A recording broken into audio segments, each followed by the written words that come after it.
Bienvenue la famille, on est ici à Ever au Da Vinci Fighting. Je suis venu rencontrer aujourd'hui pour une interview mon frangin Bola Gioki aka Zulu Warrior qui combattra le 13 octobre à Mons pour le European Beatdown 4. Ous! Voilà Bolaji, donc on arrive à plus ou moins une semaine de la grande date. Ouais. Dis-nous un peu comment tu abordes ce combat du 13 octobre au European Beatdown 4. Donc l'European Beatdown, je l'ai bien préparé déjà pendant toutes les vacances là. Les gens ils partaient en vacances. Moi j'étais ici à Da Vinci Fighting, je m'entraînais. J'étais déjà focus, déterminé, parce que par rapport à mon dernier combat, il y avait des ajustements que j'ai dû faire, que j'ai travaillé. Donc je me sens 100% bien prêt et je suis chaud, je suis impatient, j'ai hâte, franchement, je la sens vraiment bien. Voilà, donc j'ai vu, je pense hier ou avant-hier, il y a eu un changement de dernière minute d'adversaire. Ouais. Est-ce que ça affecte ta préparation ou pas? Pas du tout. Franchement, tant que je combats, pour moi c'est l'essentiel. Durant ma carrière, j'ai eu beaucoup de désistements, j'ai été blessé, le poids n'a pas été bon, donc ça je connais. Au final, ça ne me fait plus rien du tout. Mais moi, tant qu'on me trouve un adversaire sur lequel je peux combattre, pour moi ça changerait. Donc mon sol, il est top, mon debout, il est top. Il peut me ramener n'importe qui. Zulu, il est chaud. Zulu, il est prêt pour partir. Ok. Ouais. Et donc tu parles de ta carrière en fait. Donc explique-nous un peu qui tu es et comment tu es arrivé dans le monde des arts martiaux et ta progression. Donc, moi je suis au Kibolaji, connu sous le nom de Zulu Warrior. Donc en fait, j'ai commencé à l'âge de 17 ans. Et en fait, à la base, tout l'été, j'étais en mode traction, traction, traction, jusqu'à ce qu'un jour, mon pote m'a dit, prends, on n'essaie pas le sport de combat. On s'est mis dans le sport de combat. Dès le premier jour, je suis tombé amoureux. Je me suis dit, non, c'est ça que moi j'ai envie de faire. Et ça c'est vers quel âge? Donc j'avais 17 ans. 17 ans. J'avais 17 ans. Mais après, on a toujours été fan de tout ce qui était sport de combat, lutte, tout ce qui est compétition, qui est le plus fort, bras de fer. J'ai toujours été dans la compétition toute ma vie. Et dès que j'ai commencé le MMA, j'ai su que c'était pour moi. Et depuis ce jour-là, j'ai plus jamais arrêté. Et après 6 mois d'entraînement, j'ai eu mon premier combat. J'ai appris goût.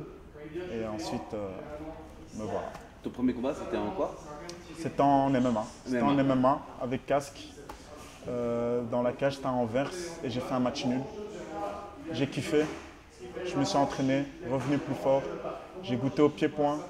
J'ai fait des combats en pied-point. J'ai touché un peu au sol. J'ai fait une compétition en jiu-jitsu. Donc, Mais là ton domaine de prédilection, ce que tu préfères, c'est le MMA. le MMA. Mais bon, après, j'aime tous les sports de combat parce que le MMA, quand on regarde bien, c'est plusieurs sports de combat combinés. C'est pas seulement du MMA, donc il faut s'entraîner en kickboxing, il faut s'entraîner en grappling, en jiu-jitsu. Donc du fait que je fais toutes ces disciplines-là, j'ai appris à les aimer. Donc j'aime la boxe thaï, comme j'aime le jiu-jitsu, comme j'aime le grappling, comme j'aime la lutte. Donc, Et donc, parce que l'année passée, moi, je t'ai quand même filmé pas mal, j'ai filmé pas mal de tes combats.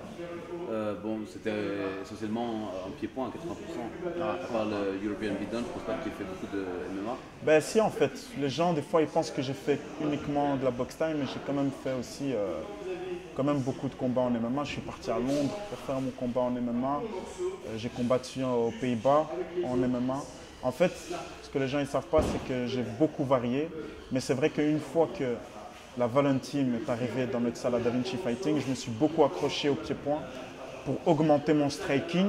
Et donc, je me suis beaucoup concentré dans le pied-point où j'ai excellé pour que mon MMA soit vraiment au top du top. Ok. Donc en fait, mon MMA et mon pied-point, il est quand même assez varié. Donc voilà, Bolaji, toi, tu es ici, tu es un ambassadeur de la Da Vinci Fighting, de cette salle et de ta team. Parle-nous un peu de cette salle. Donc déjà cette salle, je peux remercier Agon, qui est le gérant, le patron de la salle, que j'ai rencontré. Donc avant cette salle, j'étais au ringside. Et c'est là où j'ai rencontré Agon. Ça n'allait plus trop au ringside. Et ensuite, dès que j'ai appris qu'Agon est venu ouvrir cette salle, directement il m'a invité. Je suis venu avec ma petite équipe, Harry, Madi. Et alors directement, voilà, on s'est mis dedans. Franchement, une belle salle. Tout le monde respecte tout le monde. C'est une famille en fait ici. En fait, je me sens vraiment bien parce qu'ici, c'est comme si j'étais à la maison. c'est plus près de chez moi qu'autre chose. Je suis vraiment pas loin de la maison. Donc ici, c'est vraiment, on peut dire que c'est ma deuxième maison. Je me sens vraiment bien. Ah, tu vas, tu es tous les jours aussi Oh, tous les jours je suis ici. Tous les jours, il y a un cours différent. Tous les jours, je suis ici. J'aide à donner cours, je donne cours, je m'entraîne. Donc, Et donc tu parlais, donc justement, on a abordé cette question pour la salle parce que tu as dit la Valentine est arrivée ici. ouais. Donc quelle est l'influence de la Valentine et bon, du coach Valon Bachar sur ta manière de combattre et d'entraîner? Donc déjà, quand je suis arrivé ici, j'étais déjà compétiteur, j'avais déjà fait des combats. Donc je suis venu ici. Le coach, c'était Alban Baban, qui est toujours coach, qui entraîne.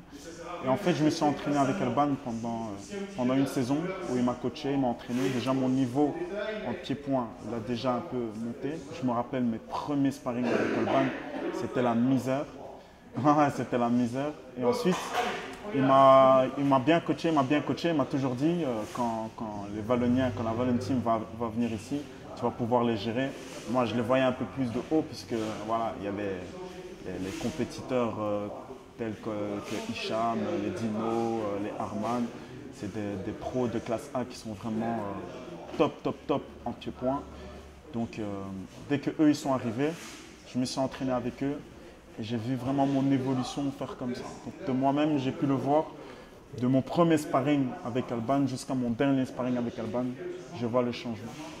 Comme avec Arman, comme avec Dino, comme avec tous ceux de la team, comme avec Valon. Valon, il m'a appris énormément. Et mes influences justement dans ma boxe, donc il m'a corrigé dans ma boxe. Parce que souvent, ce que j'avais une garde un peu... J'étais beaucoup MMA, donc des fois, ma garde était trop verte, j'avais des trous. Ils m'ont corrigé tout ça et quand j'ai pu combiner les deux, le Zulu est devenu imbattable. Ok, donc là on a abordé la question de la Valentine, donc l'influence de Valon et des boxeurs de Valon. Maintenant parle-nous un peu de Pavlo. Ton coach et sa préparation avec toi, la relation que vous avez, explique-moi un peu ça. Donc Pavlo, au tout début, quand je suis arrivé au Da Vinci Fighting, c'était pas Pavlo le coach, mais c'était Enrique. Donc il m'a coaché pendant 1 an. Ensuite, Enrique il est parti en Espagne. Et à ce moment-là, Pavlo il est arrivé. Donc je voyais très bien cette équipe Pavlo, parce qu'une fois avec Enrique, on est parti s'entraîner une fois chez lui. Donc quand il est arrivé ici pour nous donner cours, directement le lien s'est accroché. C'est un coach vraiment top. Ceinture noire en Jiu-Jitsu. Il m'a vraiment beaucoup aidé au niveau du sol, puisque avec la Valentine, mon pied-point, il a vraiment excellé. Et avec Pavlo, mon sol, il a aussi excellé. Donc je peux remercier Pavlo et Yassine Azarkan aussi, mon prof de Jiu-Jitsu. C'est la même team. Et donc voilà, on s'entraîne ici lundi, mercredi, vendredi.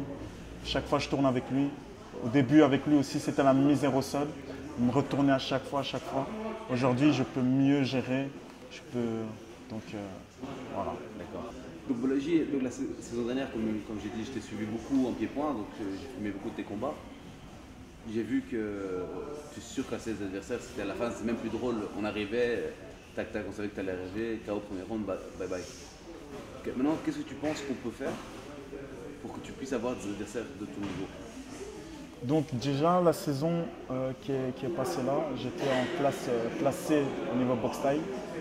Et voilà, j'ai dû montrer mes preuves. Hein. Les gens ils me disent, ouais, à chaque fois avec tes adversaires, tu les mets KO au premier round. Mais après, je leur dis toujours, moi je ne choisis pas mes adversaires. Moi je m'entraîne ici, je suis ici tous les jours. Si tu veux être le plus fort, il faut faire plus que les autres. Et il faut en vouloir. Tu vois. Moi, depuis que je suis arrivé, je suis le gars le plus déterminé. Je suis tout le temps ici, je m'entraîne plus que les autres. J'enchaîne. Et pour moi, j'ai un but bien précis. Et j'ai envie d'arriver au top. Et pour arriver au top, je dois passer par tous ces petits obstacles. Et ils sont dans mon chemin. Et c'est quoi maintenant donc, ce but et ce top? C'est de percer. Moi, mon but, c'est de percer et d'en faire un métier, de gagner. Quand tu dis de percer, c'est... Explique-nous un peu plus. Internationalement, être connu mondialement. C'est vraiment, j'ai envie, bam, le Zulu, il a percé. On ne le voit plus, il est loin. Tu me vois à la télé, tu me vois sur les réseaux sociaux, tu ne me vois plus. Je suis loin. Et tu envisages dans ta carrière de peut-être déménager? Comment? Tu envisages dans ta carrière de peut-être déménager, aller… Ben, d'office, si tu... Allez, on n'atteint rien si on reste sur place et tout. D'office, il va falloir voyager et tout. On peut dire ce qu'on veut, on a un bon niveau en arts martiaux en Belgique, mais en MMA, tu ne sais pas percer ici. En MMA, non. Mais ce qui est bien, c'est que European Beatdown, c'est une des plus grosses organisations dans l'Europe. Et on peut dire que c'est un tremplin qui va me faire ouvrir des portes. Donc voilà, pour l'instant, je ne me presse pas. Je fais étape par étape, comme j'ai dit, obstacle par obstacle. Je monte sur l'échelle tout doucement.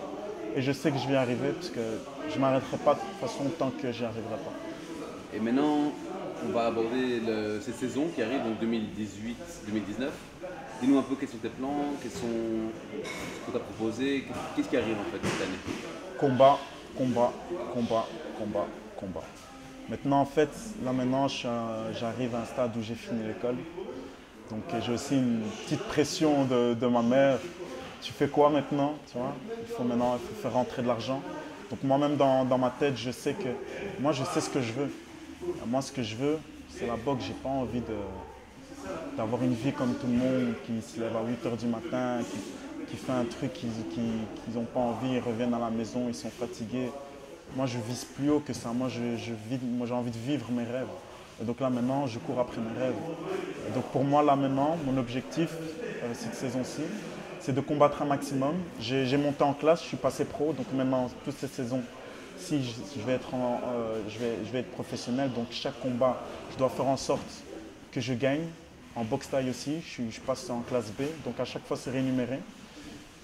J'ai des projets aussi dans la musique, que j'aimerais bien aussi combiner, et, voilà, chercher, voir ce qu'il y a aussi dans le domaine de la musique. Parle-nous un peu de cette passion pour la musique. La musique, c'est une de mes premières passions, même avant le sport de combat, parce que la musique, c'est vraiment depuis que je suis petit, depuis que j'ai 14 ans, j'ai toujours écrit. J'ai toujours eu une facilité d'écrire. Et de parler. Tout ça, ça fait partie de mes rêves. Le show, je suis un showman, rapper, les concerts, les gens, faire du bruit. J'ai fait de la musique, j'ai fait du rap, je suis passé à la radio, j'ai fait des clips. J'ai blindé d'ambition et je sais que quand je vois ceux qui ont réussi, ils ont tous commencé comme moi. Ils étaient personne et voilà, ils ont eu un rêve. Les gens les ont dit, ouais, garde les pieds sur terre. Garde les pieds sur terre, mais eux, ils ont toujours cru en eux. Et aujourd'hui, money, tu vois. Si eux, ils savent le faire, pourquoi moi, je ne peux pas le faire? Je sais que j'ai toutes les qualités pour, et je sais que je peux y arriver. Et je vais tout faire pour y arriver. Cette saison, je la sens bien. Ah, je la sens bien. Alors, maintenant, dis-nous, on va finir l'interview ici avec deux petites questions. Est-ce que, dans cette question-ci, quelles sont les personnes que tu devrais remercier Donc, tellement de personnes, franchement. Pour commencer, j'aimerais remercier tous ceux qui m'ont supporté du début jusqu'à la fin. Parce que franchement, sans le support des gens et tout ça, on a toujours des moments plus difficiles dans la vie, dans le sport de combat, dans les combats. Les gens, ils ne se rendent pas compte à quel point il y a une pression derrière. C'est beaucoup mental, c'est beaucoup dans la tête. Et donc j'aimerais remercier toutes les personnes qui m'ont supporté. J'aimerais remercier tous mes coachs, tels que Pavlo, mon coach de MMA, Valon, Agon. Un grand merci à Agon parce qu'il m'a vraiment ouvert les portes du Da Vinci Fighting. Il m'a vraiment... Si je suis ici, c'est aussi un peu grâce à lui. J'aimerais remercier tous mes sparring partners, tels que Harry, Nadi, toute la Valon Team, Matteo, Hicham, Dino, Arman. J'en oublie beaucoup. Hein. Je fais une petite dédicace aussi à tout mon quartier, D-Game, parce qu'à chaque fois ils me disent ouais, tu ne fais jamais de dédicace. Voilà, dédicace à D-Game, dédicace à toute l'équipe de Namur, 5000, 5000, tout Bruxelles, les Azakrim, toute l'équipe, tout le monde. J'ai plein de gens qui me supportent et franchement, vous me donnez vraiment la force. Ils me donnent vraiment la force et sans eux, franchement, je n'aurais pas toute cette énergie. Quand ils me donnent la force, quand ils m'encouragent, quand ils crient Zoulou, Zoulou, je sens l'énergie qui monte en moi et je n'ai pas envie de décevoir les gens. Et donc, je remercie vraiment tout le monde. Et maintenant, on va finir avec un dernier message. Et j'aimerais remercier aussi EFTA. Donc, un grand merci aussi pour toi qui participe aussi à toute l'équipe. tout ce qui est vidéo, photo, caméra, tout le support. Donc un grand merci aussi pour toi pour que tout ça c'est possible, quoi. Donc c'est aussi avec des gens comme toi qu'on peut évoluer le sport, évoluer les athlètes, se faire entendre, que tout le monde partage, parce que c'est tout un réseau, c'est toute une équipe. Et donc ça c'est aussi important à le dire. Donc merci aussi à toi. Merci. Et donc maintenant, un dernier message pour ton adversaire du 13. Mon adversaire du 13, j'espère qu'il est prêt, parce que le Zoulou il est prêt. La lance sera prêt aussi le 13 octobre. Estamos bien.